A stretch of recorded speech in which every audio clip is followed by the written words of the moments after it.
Hey friend, I see your comment. So you're asking, Nurse Kima, my hair is falling out. What can I do? Well, friend, let's unpack it. That's a very common question. So let's get into it.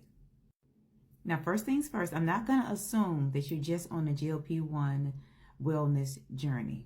So let's just be a little bit more general without getting too deep. First aspect, let's speak from a nutritional standpoint. Are you getting your protein in?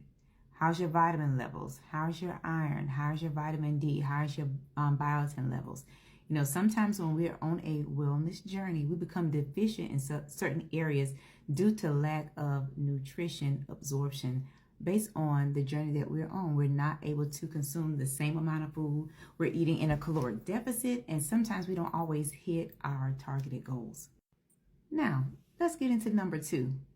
Do you have hormonal or metabolic disorders that you are managing? Other comorbidities that may affect your journey and cause you to have hair loss?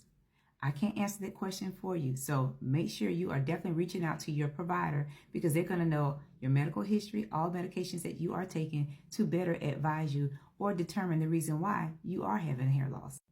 Now, if you know you are a PCOS girly or someone that has type 2 diabetes, you definitely want to have your thyroid function test checked. So that's your TSH, your free T3, and your free T4. Go ahead and get those labs checked to see where you are. Number 3, you want to avoid excessive hair care.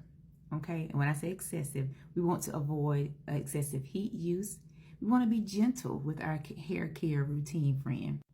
Now, for number 4, supplementing and treatments. You can always add collagen peptides into your daily routine, friends, and omega-3. Now let's circle the block and go back to GLP-1 medications if you're on a GLP-1 journey. If you are losing weight at a rapid pace, you want to slow that down. If you're not eating enough food because your caloric deficit is too low, you want to go back and recalculate that. Now I'm going to give you a quick little formula how you know how much protein you should have based on your weight.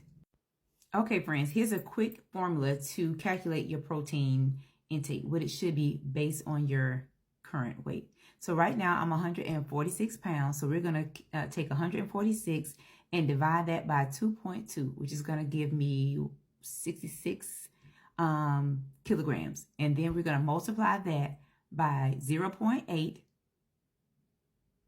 And we're going to divide that 66 by 1.2 because we're going to have a range. We're going to have the low at 0.8 divided by 0.8, and then we're going to take the high end at 1.2. So if I take my weight divided by 2.2, that gives me 66. If I then multiply that by 0.8, my low end of protein that I need to take in every day is 53. On the high end, it's going to be 79. Got it? Got it. Now, friends, I wouldn't be a good case manager if I didn't give you a referral or resource. So if you are doing all other things, and keep in mind, you are communicating with your provider, you want to find out if you need a dermatologist referral. So go ahead and get a consultation with a dermatologist to determine what your next medical interventions may need to be. All right, friends, have a good day, and thank you for asking Nurse Kima.